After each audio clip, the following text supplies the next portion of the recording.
This video will show you how to use and charge the Phonak touchscreen microphone. So first I just want to show you the microphone and some of its parts. Right here is the mute button. On the side here is the power button. It's a press and hold to turn it on and a press and hold to turn it off.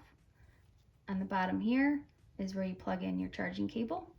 And right here, this looks like a headphone jack. It's where you can insert an audio cable, which you can put into the student's Chromebook or iPad or any other device that you may want to stream music or anything else that your student's listening to through a device, and it will stream right through the microphone and into the student's devices.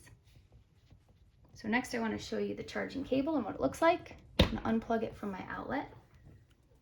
This is what the charger looks like. It has a USB connection. I'm going to plug it back into my outlet and show you the other end. Okay, so it's a micro USB connection, which means one side is longer than the other. So you have to make sure you're careful that you put it in the correct way.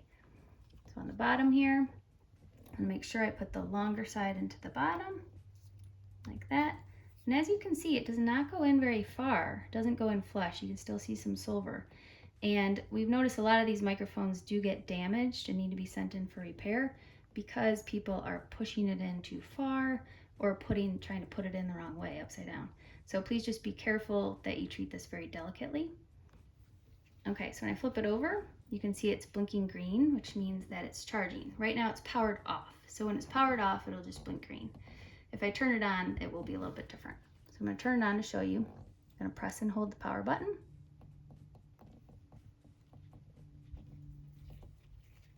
Okay, so you're gonna see that once it's powered on and plugged in, it will blink, it'll alternate red and green blinking.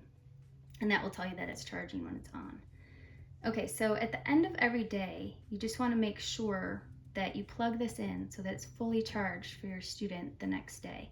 Now, I have a lot of teachers that do not turn the power off, and that's fine. So at the end of the day, if you're just using your device and just using it like this, you don't have to turn it off. You can just stick the cord in and just leave it like that. You'll see it will start to blink green, red, and you can just leave it like that. You don't really have to power it down every night. You just need to have it charged. So I also just am going to show you how the touchscreen mic does black out after a certain amount of time, and that is normal. It really only lights up right when you plug it in. And then after a few moments, you will see that it will just sort of become a black screen. And that is normal. It is still on and working. And I'll show you when I unplug it. See, it might take a moment for it to go to a black screen. But you don't really need access to that screen during the day. Your educational audiologist should have already connected the devices to the microphone, and it's not something that you need to press any buttons on a daily basis. It will just automatically connect every day. So you really don't ever need to push any buttons on the screen, or you shouldn't have to. But I just wanted to show you that there you go, it just blacked out. So when you usually just have it charged, or when you just first start using it during the day, you'll see the screen is on and then it blacks out.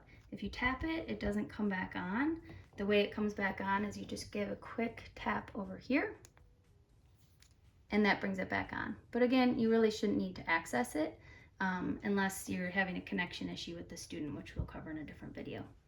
So during the day, you will know that your device is on because it will be blinking green. So that's how you know it's functioning.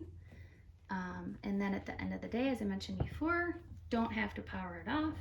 You can just simply gently plug it back in, make sure it's the right way, and then you'll be all set for the next day. If you have any other questions for me, please post them in the comments below, and I'll be sure to make a video to answer that question for you. Thanks so much.